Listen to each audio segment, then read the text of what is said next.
Hello and welcome to this short video about the Keele MIDAS Research Programme. My name is Professor Kay Stevenson. It's my pleasure to be able to tell you a little bit about this exciting project that I'm involved with. The MIDAS project is a 5-year research programme being led by Keele University from publicly funded research that aims to improve the treatment of painful musculoskeletal conditions, things like back and neck pain, knee and shoulder problems and osteoarthritis. Now the team is being led by Dr. George Peat, who's a professor in clinical epidemiology at Keele University and can join us now. Hi George, thank you for joining us. Can you tell us a little bit more about the MIDAS project, its aims and objectives and what it is seeking to understand? Hi there, Kate. Well, through this MIDAS study, we're wanting to improve musculoskeletal health and care in Stoke-on-Trent and North Staffordshire. Now, an important part of this is reducing inequalities in pain that we can see across this region. This is just one example. It's a local map based on a survey that we ran in 2017 in which 4,000 local people told us about their health. It shows how many adults have severe chronic pain that regularly interferes with their daily activities. So firstly, what we learned from this is that about 1 in 8 adults suffers from this. So that's a very common and quite a serious problem. But you can also see from the colours in the map that some neighbourhoods and communities have much higher rates than others, 4 times as much on this particular measure. And all the indications are that with the added impact now of COVID, these inequalities could be even wider. George, that is a really big difference. Do we know why that is? Is it because of where people live? Is it because of areas of social deprivation or more elderly people living there? Do we understand why that is? Well, we know that back pain, joint problems and muscle problems affect men and women of all ages and that they're caused by a variety of factors throughout our lives, from injury to illness, from working conditions to ways of living. But the really important thing is how you prevent them turning into long-term disability. We know that accessible, effective, properly resourced healthcare services play a vital role in this, particularly where they're serving people in communities with the greatest need. But effective prevention needs to involve much more than what doctors and healthcare professionals might be able to offer. Thank you for sharing that with us, George. And now I'd like to bring in and introduce Mike, who is a patient with lived experience of musculoskeletal problems. Mike, can you tell us from your perspective why this project is so important from a patient perspective? Thanks, Kay. What people might also be surprised to know is that these problems are far more common than you might think, with as many as half of all adults in our region being affected each year. And whilst most of it is short-lived, there are still many people like me who experience bouts of recurrent and long-term pain.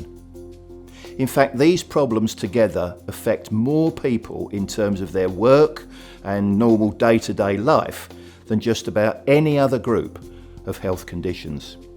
Now for me, it's affected my legs particularly, where gardening or looking after our allotment is quite difficult sometimes, and standing, for example, at a sporting fixture can be very uncomfortable. Thank you so much for sharing that with us, Mike. So it's clear whilst these problems aren't so much in the news, they're still having a massive impact on people like Mike. And also when you look at the map that George has just shown us, there are massive inequalities across different parts of our communities that we need to address. So I'm going to bring George back in again now. So George, can you tell us how the MIDAS project is going to help change these inequalities? Well, Kate, the MIDAS project is all about data and action. And I've shown you one example from that map of how we've used information that people gave us on pain and activities to highlight where the need is greatest. Now, during COVID, people have rightly argued that data saves lives. Well, we're not pretending to prevent deaths, but data in this research project will improve lives by being the foundation for better services and care, better prevention, and the prospect of better health for all. And without data, I worry that the long-term pain and its effects from these conditions on our communities risks staying invisible, misunderstood and ignored. So tell me, how are we going to get hold of the data? So that's been done through 3 separate studies. The first is going to reach out to partner with dozens of GP practices in the area and ask their patients to complete short questionnaires when they attend with a musculoskeletal problem. The second will seek to do the same thing, but this time partnering with local musculoskeletal healthcare services and their patients. And in the third, we'll invite thousands of local people to take part in completing questionnaires from their homes using a population survey, a bit like the National Health Survey, but with much more detail about musculoskeletal problems. That's great, but how long is all this going to take and what is the end goal? Well, the project's going to be running over the next 4 years, and the ultimate aim is that for the first time anywhere in the UK, these types of data from different sources will be linked together to provide a reliable, joined-up picture of musculoskeletal health and care in the region. Now, those data will be used and analysed by NHS analysts such as Dominic Ellington, who we're partnering with on this study. Thank you, George, that's fantastic, and thank you for sharing that with us. Thankfully, we have Dominic, who is an NHS analyst, who can also join us. Dominic, welcome. And can you tell us how this publicly funded research, which is very high profile, how is it going to help us make things better for the NHS in the future?